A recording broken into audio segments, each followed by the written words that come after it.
Welcome. Welcome to the One of Hearts Global Prayer Community here on my website, janetconnor.com. If you don't know me, I'm Janet Connor, and so blessed to be the creator of Your Soul Wants 5 Things. Perhaps you know some of those 5 things. I teach all the courses and write all the books. The first thing your soul wants, of course, is to connect with Source, and that's my first book, the one most people know me for, Writing Down Your Soul. And your soul wants to connect to sacred values. That's soul vows. And your soul, of course, wants to serve a purpose. And Find Your Soul's Purpose will be out in April. And your soul wants to create life, the life that wants to be lived in and through and as you. This is the book everybody reads at this time of year, the solstice, the holidays, to prepare the new year, 2017. A beautiful year, truly abundant year, following the wisdom of Buddha and Jesus, who surprisingly taught exactly the same thing. And guess what? It was not anything resembling the law of attraction. Now, I know there's 5 things in Your Soul Wants 5 Things. I will write the final book, Express Your Soul's Beauty, next year. And maybe you've heard or seen or have the coloring book. Christine Pensa and I, the illustrator, were so blessed to receive an invitation to create a unique kind of coloring book, the Soul Discovery coloring book, that goes way beyond coloring. It actually activates 5 ways to access your soul's beauty and wisdom. So it looks like now I'm the creator of the One of Hearts Global Prayer Community. Except, no, that's not accurate. I'm the messenger. I received it, and I am sharing this message. You are the creators. We are the creators of the One of Hearts Global Prayer Community. Now, there's a lot of information on this page here on my website, and so I would just like to give you a little bit of an introduction here in this video so you know what we're doing and you can pick and choose what you want to watch and do here on the page. So I'd like to begin with the story, because it's a wild story. You know, I didn't make this up. This came through my life experiences and all of the things that I have created and put out into the world. And so I'd like to tell you the story. And then, what is this? What is its mystical purpose? A little bit about the ways that we are to prepare ourselves to be in this global community, and a very brief description of the actual 11-minute prayer practice. So let me begin with the story. As we were approaching the election, I was having a very visceral, upsetting response. Now, what is true for me does not have to be true for you. This is not necessarily universal, but for me, the Republican candidate represented all the misogyny, all the sexual predators in my life, all the rageaholic men pushing and screaming and shoving and wanting me to do what they wanted so they could get what they wanted and be a success. And because he represented all of that, a very strange thing started to happen. I started to have nightmares in October in which the Republican candidate was stalking me, this silent, hulking character, and stalking. I'd look around and there were hundreds and thousands of us in the dreams, and he was stalking all of us. And then there's this other piece. Now, I know lots of people had that kind of visceral reaction to him and the things he said and the things that happened at his events that were so upsetting. The misogyny was so blatant. But there's a piece of this fear that maybe is unique to me, but it's part of the story. It's a big part of how this all evolved. You see, I grew up in a home filled with fear, a unique kind of fear. This was not normal in the 50s and 60s. This wasn't happening at my friends' homes. In my home, there was like a black cloud of political fear, because my parents were the first 2 members of the John Birch Society in the city of Chicago. My father became a spokesperson for the John Birch Society. He was always in the press, and it culminated in May of '61 when my family was on the cover of Life magazine saying the Pledge of Allegiance at a secret John Birch meeting in my living room. So when the election happened, and there was this explosion. The swastikas began to show up. Women in hijab were yelled at in subways. The videos of what was happening, Hispanic children being taunted with "build the wall."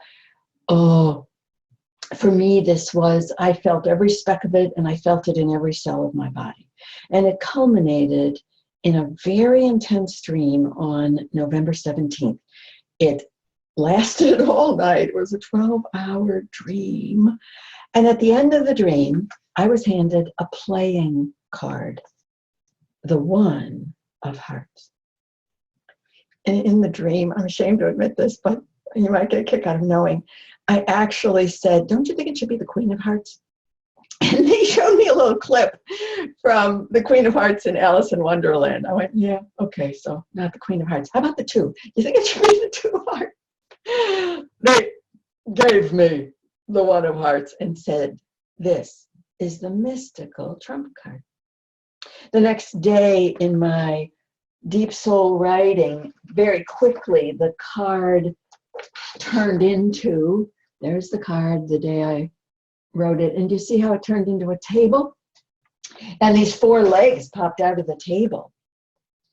And the four legs are, two of them are related to prayer and two of them are related to protecting one another.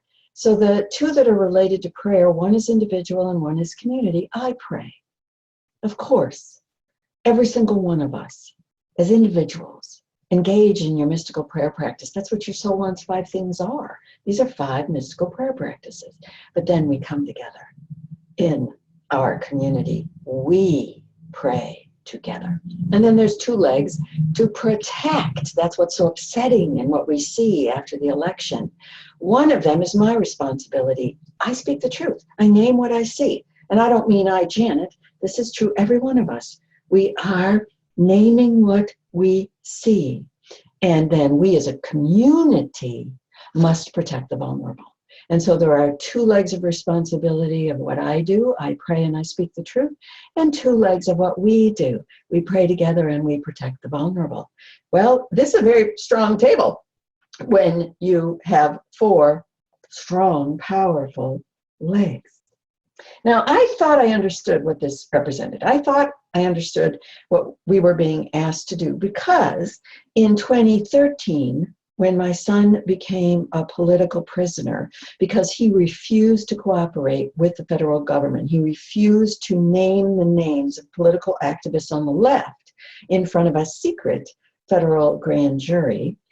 Didn't know that could happen in the United States, did you? Yeah, it's McCarthyism. It's just not as well known. But this is absolutely happening today, and it happened to my family, to my son. Well, the judge just exploded in anger and sent my son to federal prison, even though he was charged with nothing, accused of nothing. This was to coerce him to name the names of political activists on the left. And my son began to fall apart in prison, so I turned to the masters and teachers of the Akashic Record through the brilliant Laura Lynn Bunn. And I asked them, what can I do for my son? And they gave me this prayer practice. They said, gather a critical mass of people. I found 100 people around the world willing to look at a photograph of the prison in New York City where my son was held and shower it for 5 minutes with unconditional love. And John Welshans kindly led us in a meditation of this unconditional love on the Soul Directed Life, my radio show. And I was also given the ancient Ho'oponopono prayer. So lo and behold, in January of 2014, out of nowhere, suddenly my son calls me and he's been released and he's in the lobby. And what does he do? And the judge did release my son 4 months before the secret federal grand jury was unseated. So I thought, oh, I guess I should do the same thing. I should invite people around the world to shower Washington, D.C. with love, right? But I think I'll check back with the masters and teachers before I run around telling everybody that that's what we're doing. And I'm so grateful I did, because it's so much bigger than this. Now, quite a bit of what they said will be included in the handbook that's on this page, but let me just give you a couple of highlights now so that you understand just how gorgeous and big this is. They said, "You have heard longer than you can remember there's only love and fear. All of the earth plane is reducible to either love or fear. There is more love and compassion on the earth than ever before." Good to hear, right? "The light is stronger than it has ever been. Bear this in mind. But there is also more hidden darkness than had been perceived underneath the rocks." And they gave that analogy of pests that you can't see in wintertime because they're under the rocks, but then come spring, they come out. The One of Hearts is going back to "there is only fear and only love," chakra system of the high heart. This is not human love. This is divine unconditional love, love that judges nothing. What is loved is the spark of the divine in all, for it exists in all. There is nothing created in the earth realm that does not contain the seed of the divine. Isn't that reassuring? We are one in the divine heart. We are one in divinity. We are one in our hearts. And then they proceeded to give me a detailed explanation of what this global community of prayer is doing. And they gave us 4 things to do in our work, our home work, prior to praying. It's all in the handbook, but here's just a quick taste. We are to explore this concept of home. And listen to this. You know, Om, we all chant Om. Well, listen, I never caught this. They said Om is home. In fact, home is Om expanded. And so we have homework. Number 1, we are to really explore in deep soul writing, in our reflections, in our awareness, the concept of home, the meaning of home. Do we create a home for ourselves? Do we provide a homecoming for ourselves? So there's lots of goodies in the handbook on that. Second, we are to study the story of the prodigal son in the Bible. And once I heard that, I asked Thomas More, the magnificent Thomas More, who is translating all 4 Gospels, has he translated the prodigal son? And he has. It's not in print yet. And so we are blessed to receive it. And he gave me permission to give it to you. It's in the handbook. And then I checked with Mirabai Starr. And I said, by any chance, do you know anything about that parable of the prodigal son? Of course, she wrote about it in God of Love and gave me permission to give it to you in the handbook. And we are to work with the ancient Ho'oponopono prayer, which I was blessed to receive when my son was in prison. Now, you've all heard the popular version. It's just 4 sentences. I'm sorry, please forgive me. Thank you, I love you. This, and that's lovely. That's lovely, and people have experienced wonderful things working just with those 4 lines. But this is the ancient Ho'oponopono prayer, and we are beyond blessed to receive from the lineage, going back in time. The lineage has given Emma Kupu, through her teacher, Kumu Karen, through her teacher, who has already passed, going back into the lineage, you and I, the global prayer community, have received permission to work with the Ho'oponopono prayer. And there's a video with Emma about it, and the actual prayer is in the handbook.